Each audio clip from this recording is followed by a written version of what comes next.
प्रिय विद्यार्थियों, आज हम रीजनरेशन यानी पुनरुद्भवन किसे कहते हैं, क्या क्रिया होती है, ये इसके संबंध में पढ़ेंगे। हो सकता है आपने थोड़ा सा पहले से इसके बारे में 12वीं में 11th में थोड़ा पढ़ा हो। रीजनरेशन पुनरुद्भवन एक ऐसी क्रिया होती है जिसमें प्राणी का क्षतिग्रस्त अंग पुनः अपने पूर्ण एवं वास्तविक स्वरूप को प्राप्त कर लेता है, या फिर किसी भी प्राणी के शरीर के किसी छोटे से हिस्से से एक संपूर्ण नए प्राणी की रचना हो जाती है, नए प्राणी का निर्माण हो जाता है। तो इस क्रिया को कहते हैं रीजनरेशन या पुनरुद्भवन।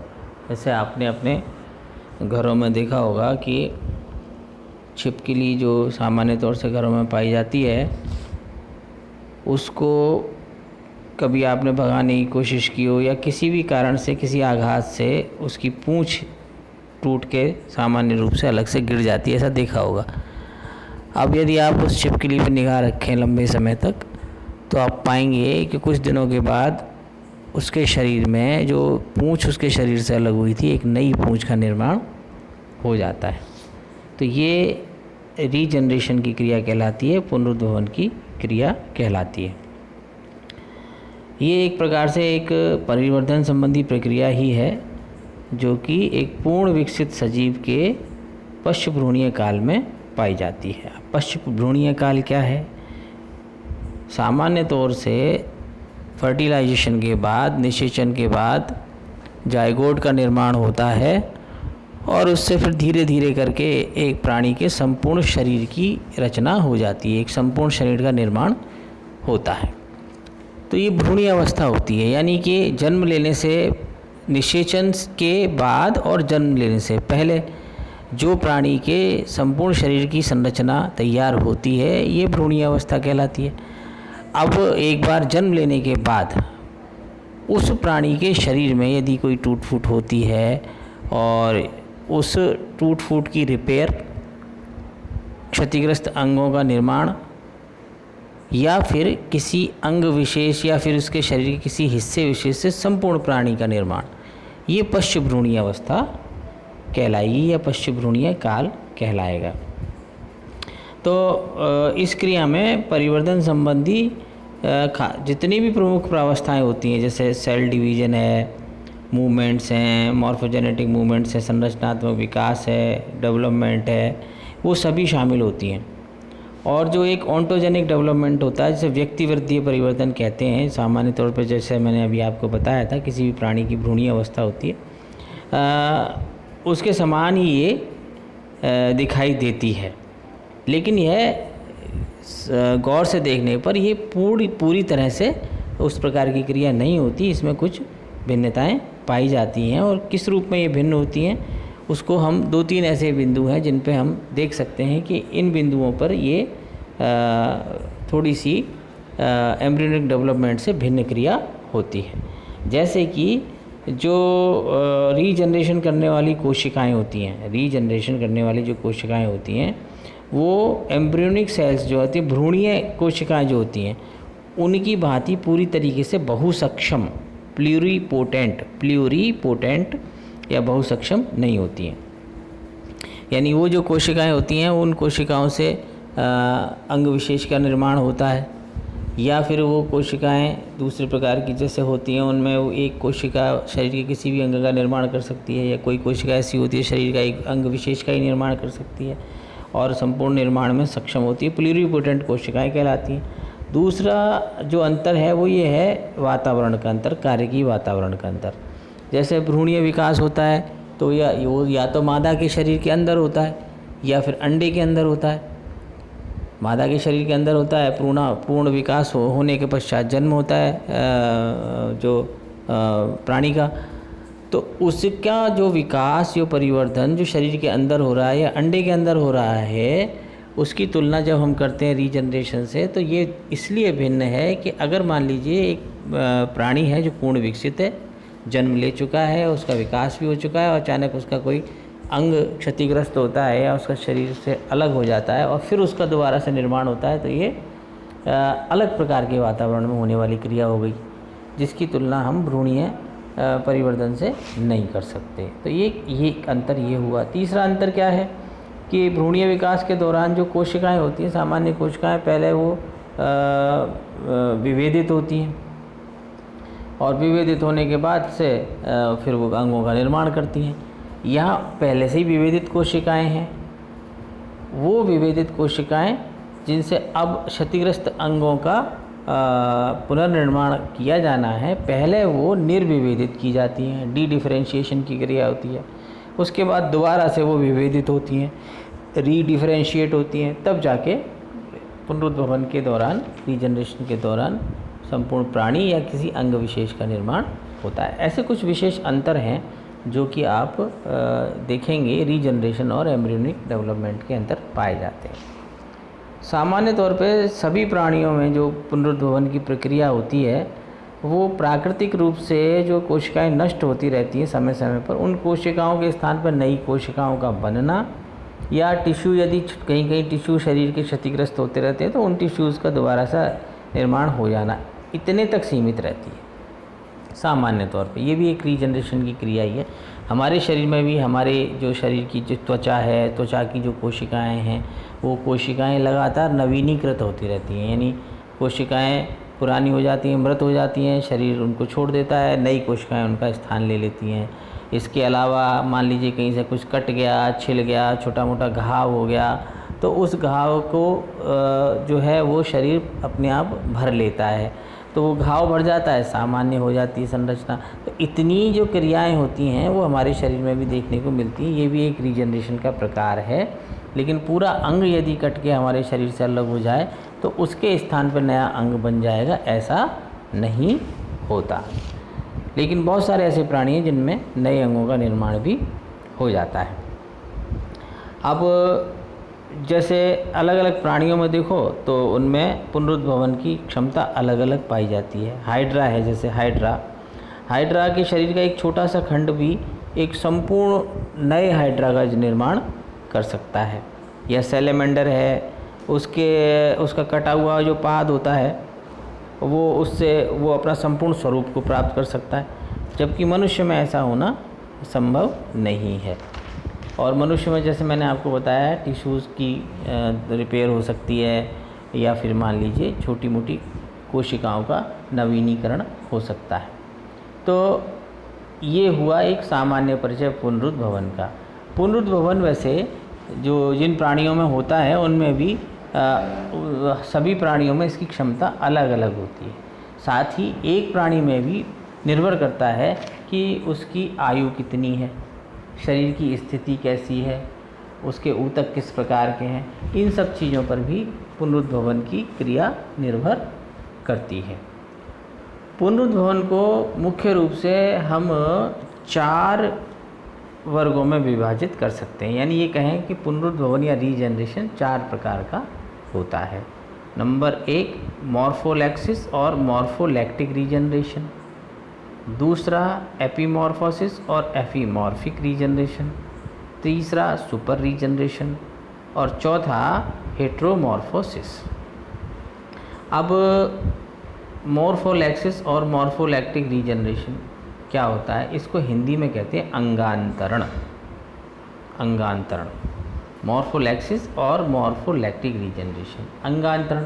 इस प्रकार के जो पुनरुद्भवन की तुलना हम करना चाहें तो पौधों से कर सकते हैं।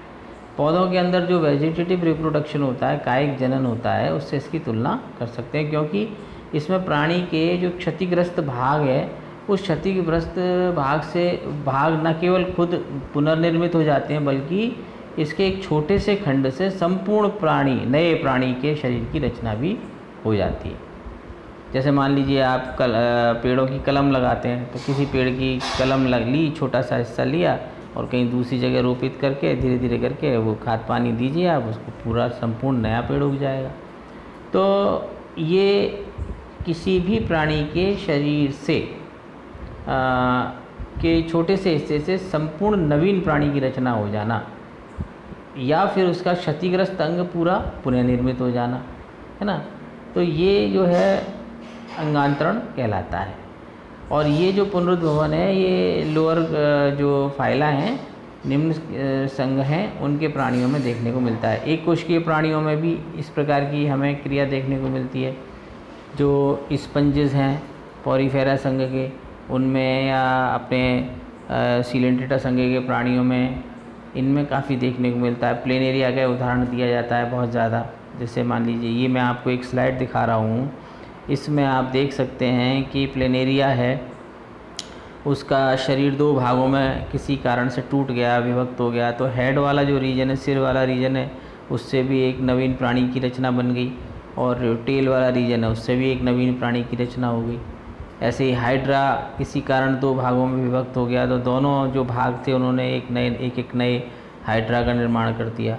स्टारफिश है, स्टारफिश की एक भुजा यदि किसी कारण से टूट गई है तो वो भुजा से ही नई स्टारफिश का जन्म हो जाता है। तो इस प्रकार की जो क्रियाएं हैं ये हमें अंगांतरण के अंदर देखने को मिलती हैं, मॉर्फोलेक्सिस और मॉर्फोलेक्टिक रीजनरेशन में देखने को मिलती हैं। अब आते हैं एपीमॉर्फोसिस और एपीमॉर्फिक रीजनरेशन। इसको कहते हैं अभिरूपांतरण। अभिरूपांतरण तो इस प्रकार के जो पुनरुद्भवन में क्या होता है कि क्षतिग्रस्त हो गए या कटे या टूटे हुए अंगों का पुनर्निर्माण हो जाता है, उनका दोबारा से निर्माण हो जाता है अगर कोई अंग किसी प्रकार से क्षतिग्रस्त हो गया। लेकिन प्राणी के किसी एक भाग से संपूर्ण शरीर का निर्माण नहीं होता, ये केवल वहाँ तक सीमित है। जैसे मान लीजिए हाथ कट गया, पैर कट गया, तो हाथ दोबारा से बन जाएगा, पैर दोबारा से बन जाएगा, लेकिन हाथ से एक संपूर्ण प्राणी की रचना हो जाए वो नहीं होगी। जैसे कि आप देखने को मॉर्फोलेक्सिस के दौरान देखते हैं, वो इसमें नहीं होगी। तो एपीमॉर्फोसिस में कटे हुए अंगों का पुनर्निर्माण हो जाता है, और इसमें जो कटा हुआ स्थान होता है वहाँ पर एक पुनरुद्भवन प्रमुकुल रीजनरेशन ब्लास्टीमा का निर्माण होता है सबसे पहले। अब इसकी क्रिया समझ लीजिए थोड़ी सी, कि यदि मान लीजिए लिम्ब रीजनरेशन की बात कर रहे हैं, हाथ कट गया है ना, फ्रॉग में देख लीजिए चाहे आप, मेंढक में। अब उसका जैसे मान लीजिए हाथ कट गया, या फिर मान लीजिए आप उसको देखिए, सैलेमेंडर का उदाहरण है। सैलेमेंडर में हाथ कट गया अगर उसका, तो उस स्थान पर एक रीजनरेशन ब्लास्टीमा का निर्माण होता है।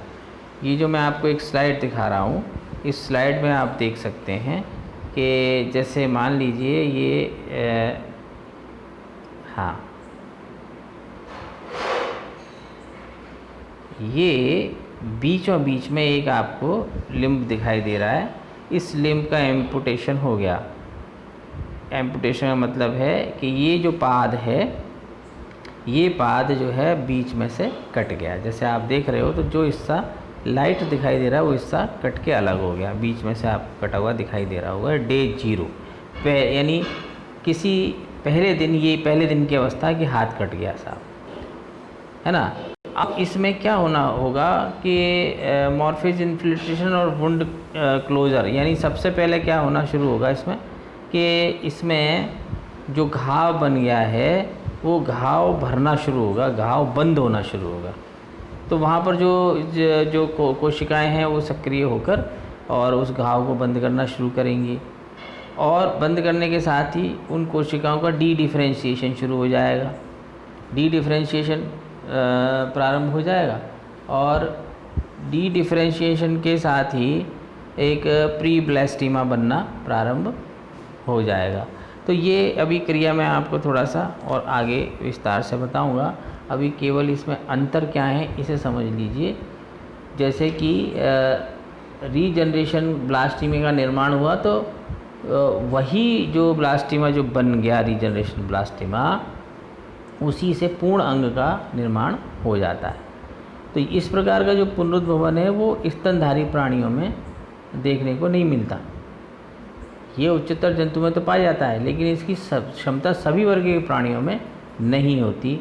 जैसे कि मैमल्स में ये नहीं पाया जाता है। कुछ जो एम्फीबियंस हैं उनके अगर पाद काट दिए जाएँ तो वो पुनः विकसित हो सकते हैं, जबकि कुछ सरीसृपों में ये नहीं होता। छिपकली में कटी हुई पूंछ पुनः विकसित हो सकती है, उसमें एक क्षमता होती है। इसके अलावा निमेटोडा हैं, आर्थ्रोपोडा हैं, मोलस्का संघ है, मछलियाँ हैं, बर्ड्स हैं और भी मैमल्स हैं। इनमें जो पुनरुद्भवन की क्षमता होती है या तो बिल्कुल नहीं होती है, होती है तो बहुत मामूली सी होती है, जो मैंने आपको बताया कि छोटी मोटी टूट फूट को रिपेयर करने तक ही सीमित होती है। एनलिडा और इकाइडोडर्मेटा के संघ के कुछ प्राणियों में ये दोनों प्रकार का हमें पुनरुद्भवन देखने को मिलता है, जिसको हम कह रहे थे अंगांतरण और अभिरूपांतरण, यानी कि मॉर्फोलैक्सिस और एपीमॉर्फोसिस दोनों ही क्रिया देखने को हमें मिलती हैं। अब इसके बाद आता है सुपर रीजनरेशन। तीसरा जो टाइप है इसका, तीसरा जो प्रकार है वो प्रकार कहलाता है सुपर रीजनरेशन। अब ये सुपर रीजनरेशन क्या है? यदि किसी प्राणी के किसी अंग का एक हिस्सा क्षतिग्रस्त हो जाए तो उस स्थान पर उसी प्रकार के अतिरिक्त अंग का निर्माण परापुनरुद्भवन यानी सुपर रीजनरेशन कहलाता है। यदि आप सैलेमेंडर होती है तो उसके एक पैर में यदि केवल एक चीरा लगा दिया जाए तो उस स्थान पर एक और पैर की रचना बन जाएगी, एक और नया पैर निर्मित हो जाएगा, यानी एक के स्थान पर दो पैर हो जाएंगे। तो ये सुपर रीजनरेशन कहलाता है। इसके बाद आता है हेट्रोमॉर्फोसिस। हेट्रोमॉर्फोसिस यानी विषम कायांतरण, हिंदी में बोलते हैं इसको विषम कायांतरण। यदि क्षतिग्रस्त स्थान पर उसी अंग का निर्माण न होकर किसी अन्य प्रकार की रचना निर्मित हो जाए तो उसको, इस क्रिया को विषमांतरण कहते हैं या विषम कायांतरण कहते हैं। जैसे श्रिम्प होते हैं, पैलियोनीरस है कि आँख यदि पूर्ण रूप से क्षतिग्रस्त हो जाती है तो उसकी आँख के स्थान पर एंटीना निकल आता है, बजाय आँख का निर्माण होने के एक दूसरे ही अंग का निर्माण हो जाता है। तो इस प्रकार के रीजनरेशन को हम हेट्रोमॉर्फोसिस कहते हैं।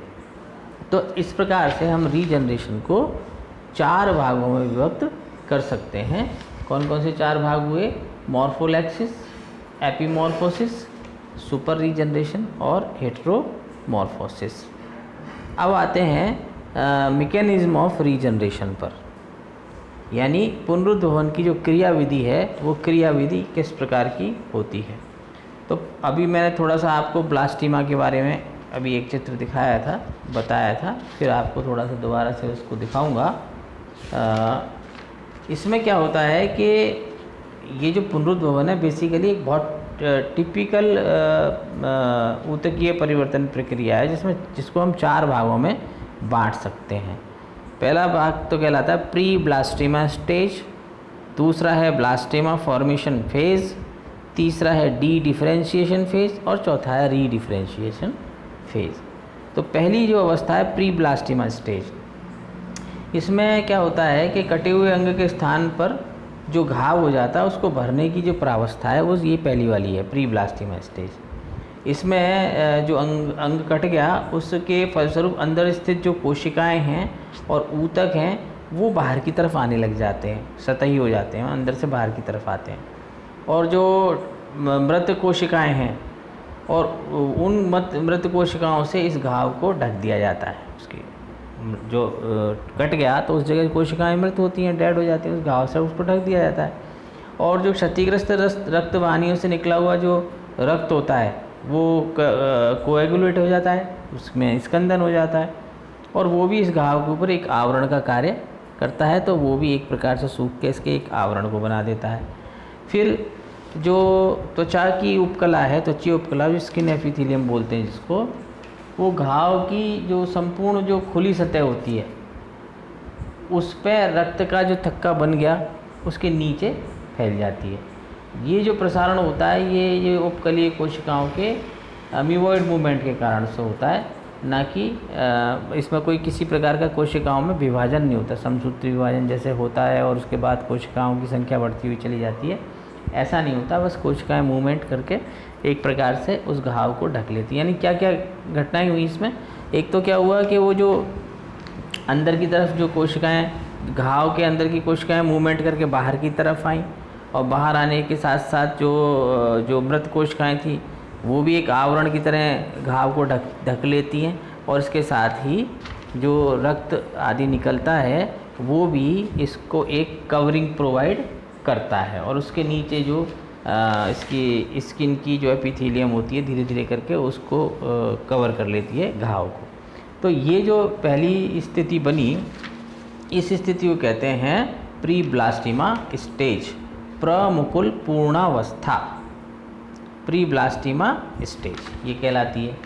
उसके बाद जो दूसरी अवस्था होती है ब्लास्टिमा फॉर्मेशन फेज कहलाता है, वो प्रमुकुल निर्माण प्रावस्था। ब्लास्टिमा को हिंदी में कहते हैं प्रमुकुल। तो इसमें क्या होता है, जो त्वचीय उपकला जो आवरण के नीचे उपकलीय कोशिकाओं का जो प्रवासन निरंतर जारी रहता है, उसके फलस्वरूप घाव के ऊपर एक गुंबदनुमा टोपी जैसी संरचना निर्मित हो जाती है, जिसे ब्लास्टिमा कहते हैं। और ये जो इसको ब्लास्टिमा भी कह सकते हैं या इसको रीजनरेशन बड भी कहते हैं, इसी को प्रमुकुल ये अवस्था को, ब्लास्टिमा स्टेज को। और इसी कोशिकीय समूह में ब्लास्टिमा में तीव्र विभाजन होने शुरू हो जाते हैं और जो वृद्धि होनी शुरू हो जाती है और क्षतिग्रस्त भाग का पुनः निर्माण शुरू हो जाता है। वो डायग्राम मैंने आपको पहले जो दिखाया था, एक बार और दिखाऊंगा। अभी आप इन चारों अवस्थाओं को पहले समझ लीजिए। तीसरा फेज़ है डी डिफरेंशिएशन फेज़। ये जो डी डिफरेंशिएशन फेज़ है, इसमें जो ब्लास्टिमा होता है उसमें स्थित जो कोशिकाएं होती हैं वो निर्विभेदित होना प्रारंभ कर देती हैं, डी डिफरेंशिएशन शुरू हो जाता है ना। और इस क्रिया में घाव के जो आसपास स्थित जो अस्थि है, उपास्थि है, संयोजी ऊतक हैं, पेशी आदि की कोई कोशिकाएं होती हैं, वो सारी कोशिकाएं भी डी डिफरेंशिएट होने लग जाती हैं। यानी जो कोशिकाएं, जिन कोशिकाओं ने कोई निर्धारित अंगों का निर्माण किया था, अस्थि बनाई, उपास्थि बनाई, संयोजी ऊतक बनाए, तो ये सारी विभेदित होने के बाद बनाए थे। तो ये सारी कोशिकाएं विभेदित थी पहले से ही। अब ये घाव हो गया तो ये आसपास की सारी कोशिकाएं पहले निर्विभेदित हो जाती हैं, डी डिफरेंशिएट हो जाती हैं। यानी अंग विशेष की रचना करने के लिए बनी थी, अब ये कोई भी दूसरा कार्य कर सकती, तो उसके लिए ये निर्विभेदित हो जाती हैं। और इसके साथ ही जो ये जो जितनी भी कोशिकाएं हैं जो निर्विभेदित हो जाती हैं, ये एम्ब्रियोनिक सेल जैसी अवस्था में आ जाती हैं, भ्रूणीय कोशिका जैसी बन जाती हैं। फिर निर्विभेदन की क्रिया जो है रक्तवाहिनी और जो तंत्रिकाएं होती हैं, तंत्रिका तंत्र के जो उससे है ना, ये इनको छोड़कर ये जो निर्विभेदन की प्रक्रिया सभी प्रकार की कोशिकाओं में इसमें हो जाती है। तो डी डिफरेंशिएशन फेज़ जो है ये शुरू हो जाता है ब्लास्टिमा फॉर्मेशन फेज़ के साथ साथ ही। और उसके बाद आता है रीडिफरेंशिएशन फेज़, पुनर्विभेदन प्रावस्था। जब इसमें जो ब्लास्टिमा वृद्धि प्रावस्था में प्रवेश कर जाता है, जिसमें सेल्स जो है बहुत सारी डिवीजन के पश्चात ग्रो करने लग जाता है, तो उसमें स्थित जो कोशिकाएं होती हैं वो दोबारा से वो पुनर्विभेदित होना शुरू हो जाती है, रीडिफरेंशिएट होना शुरू हो जाती है। अब जैसे मान लीजिए कौन सा अंग कटा है, तो वो अंग का निर्माण होना है तो उस प्रकार की कोशिकाएं भी होंगी, तो उस प्रकार का विभेदन उन कोशिकाओं में होने लग जाता है और फिर वो अंग जो है निर्मित होना शुरू कर देता है। और इसमें जो कोशिकाएं हैं क्षतिग्रस्त ऊतकों और अंगों का निर्माण प्रारंभ कर देती हैं। अगर जो पुनर्विभेदित विभेदन के बाद में, रीडिफरेंशिएशन के बाद में क्षतिग्रस्त स्थान पर कोई दूसरी रचना बन जाए, वही रचना ना बने, तो इस प्रकार की घटना को मेटाप्लासिया कहा जाता है। ऐसा भी कभी कभी देखने को मिलता है। सामान्य रूप से वैसे तो वही अंग का निर्माण होता है जो टूटा है, लेकिन कभी कभी दूसरे अंग का निर्माण हो जाए तो वो मेटाप्लासिया कहलाता है। ऐसे ही पुनर्विभेदन के पश्चात समान रचना के निर्माण को मॉड्यूलेशन कहते हैं। यानी अगर वही निर्माण हुआ जो अंग कटा था तो मॉड्यूलेशन कहलाएगा, नहीं तो मेटाप्लासिया कहलाएगा। इसमें किसी प्रकार का फिनोटाइपिक चेंज नहीं होता। तो ऐसे करके ये 4 अवस्थाएं हैं जो इसके मैकेनिज्म ऑफ रीजनरेशन के अंतर्गत आती हैं। अब इसको डायग्राम से समझें तो ये डायग्राम आपको मैं दिखा रहा हूँ, इसको देख सकते हैं। अगर मान लीजिए लिम्ब एम्पुटेशन हुआ, लिम्ब कट गया, तो कटने के बाद पहले दिन क्या क्या घटना हुई, ये राइट हैंड को देखो आप, ये राइट हैंड को पहले दिन क्या घटना हुई, जितनी भी जो कोशिकाएं थीं जो कि अंदरूनी हिस्सों में थी, आसपास के अंगों का निर्माण जिन्होंने किया था, वो सारी अब मूव करना शुरू कर देती हैं और वो घाव के बाहरी हिस्से पर आ जाती हैं। और घाव के बाहरी हिस्से में एक वुंड एपिथेलियम का निर्माण हो जाता है और उसके चारों तरफ डेब्रिस इकट्ठा हो जाता है, जो कोशिकाओं का मलबा होता है, जो मृत कोशिकाएँ होती हैं, और एक ब्लास्टीमा का निर्माण हो जाता है। जैसे ये 12वें दिन की घटना आप देख सकते हैं, इसमें 12वां दिन डे 12 लिखा हुआ है। डे 12 में डिफरेंशिएशन एंड ब्लास्टीमा फॉर्मेशन हो चुका है। एक गुंबद नुमा जैसे एक गोल संरचना गुंबद जैसी बन गई और उसमें ये सारे के सारे जितनी भी कवरिंग है उन्होंने इसको कवर कर लिया और डी डिफरेंशिएशन क्रिया शुरू हो गई। उसके बाद 23वें दिन देखिए क्या हुआ, आउट ग्रोथ एंड डिफरेंशिएशन शुरू हो गया। 23वें दिन से इसमें विकास और वृद्धि शुरू हो गई, सेल डिवीजन प्रारंभ हो गया और कोशिकाएं जो पहले डी डिफरेंशिएशन जो शुरू हुआ था वो इसमें भी आगे हुआ और आगे इसके आगे कोशिकाएं जो हैं वो रीडिफरेंशिएट होना शुरू हो जाएंगी और जैसे ही वो रीडिफरेंशिएट होकर आगे की वृद्धि की व्यवस्था चलेगी तो उसमें जैसे अंग का जो अंग कटा है, जैसा अंग वो पहला था वैसा ही अंग पुनर्निर्मित होने लग जाएगा। तो आउट ग्रोथ एंड पैटर्निंग ये है, ये देख सकते हैं आप 30वें दिन और उसके बाद 45वें दिन जो अंग कटा था वैसा का वैसा अंग का पुनर्निर्माण हो गया। तो मैकेनिज्म ऑफ रीजनरेशन जो मैंने आपको बताया वो इसको इस डायग्राम के जरिए आप समझ सकते हैं। तो ये हुआ मैकेनिज्म ऑफ रीजनरेशन। अब आते हैं role of nerves in regeneration, यानी पुनरुद्भवन में तंत्रिकाओं की क्या भूमिका रहती है। जल्दी से इसे और समझ लीजिए कि पुनरुद्भवन में क्या होता है कि जो तंत्रिकाओं की बहुत ज़बरदस्त भूमिका रहती है, क्योंकि इसमें ऐसा माना जाता है कि जो ब्लास्टीमा निर्माण के समय तंत्रिकाएं जो होती हैं वो तंत्रिकीय पोषक कारक न्यूरोट्रोफिक फैक्टर्स के रूप में काम करती हैं। ये तंत्रिकाएं विशेष रूप से ब्लास्टीमा के निर्माण के लिए आवश्यक होती हैं। एक बार अगर प्रमुकुल का निर्माण हो जाने के पर फिर इनकी आवश्यकताएं नहीं होती, यानी एक प्रकार से ये उसके निर्माण में सहायक होती हैं। इस कार्य हेतु किसी विशेष प्रकार की तंत्रिका की आवश्यकता न होकर कोई भी तंत्रिका जो है इसमें काम में आ सकती, कोई भी तंत्रिका इसके लिए उपयोगी हो सकती है। यदि वयस्क अवस्था में तंत्रिकाएँ निकाल दी जाएँ तो पुनरुद्भवन नहीं हो सकता। इसका मतलब रीजनरेशन के लिए नर्व्स का होना आवश्यक होता है। जैसे उदाहरण के रूप में सैलेमेंडर में अगर मेरु रज्जु है ना, नर्व कॉर्ड को नष्ट कर दिया जाए तो उसकी जो पूंछ है कट गई मान लीजिए, तो उसमें पुनरुद्भवन नहीं होगा। तो इसी प्रकार यदि भ्रूणीय अवस्था में तंत्रिकाओं का निर्माण ना हो तो भी पुनरुद्भवन नहीं होता है।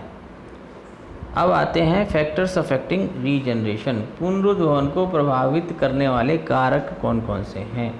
तो सामान्य रूप से पुनरुद्भवन की क्रिया अनेक बाह्य और आंतरिक कारकों द्वारा प्रभावित होती है। तंत्रिकाएं किस प्रकार की हैं और एक्स किरणें अगर किसी प्रकार से आसपास के वातावरण में हैं, कोई इलेक्ट्रिक करंट विद्युत धारा, जैसे मान लीजिए वो टूटा है अंग तो वो किस कारण से टूटा है, विद्युत धारा का कोई उसमें रोल है। ऑक्सीजन अगर मान लीजिए अधिक है, विटामिन ए का भी इसमें रोल होता है, पोषण की भी कमी है, टेम्परेचर किस प्रकार का है ना। और इसकी ये सारे फैक्टर्स जो होते हैं पुनरुद्भवन में, इसमें जो अंग बन रहा है उसके बनने की दर, उसका ड्यूरेशन, उसका टाइम, उस कितने दिन में वो बनेगा, उसकी गति कितनी तेज़ है या कितनी मध्यम है, उसके ऊपर भी निर्भर करता है। फिर अंग का निर्माण किस प्रकार का होगा। पता लगा जितना बड़ा हाथ था उतना बड़ा हाथ ना बन के एक छोटा सा हाथ बन के रह गया। हाथ तो बना लेकिन उसका पूरा विकास नहीं हुआ, छोटा सा हाथ बन के रह गया। या फिर उसमें संरचना पूरी ना बन के कुछ संरचनाएँ अधूरी रह गई। तो ये सारे जो एक्सटर्नल फैक्टर्स होते हैं उन एक्सटर्नल फैक्टर्स के कारण रीजनरेशन अफेक्ट होता है। तो ये भी एक प्रमुख भूमिका इसमें निभाते हैं। तो ये रीजनरेशन या पुनरुद्भवन किसे कहते हैं इसके बारे में आपको आज ये जानकारी मैंने दी है। अगला चैप्टर अगले लेक्चर से शुरू करेंगे। Thank you.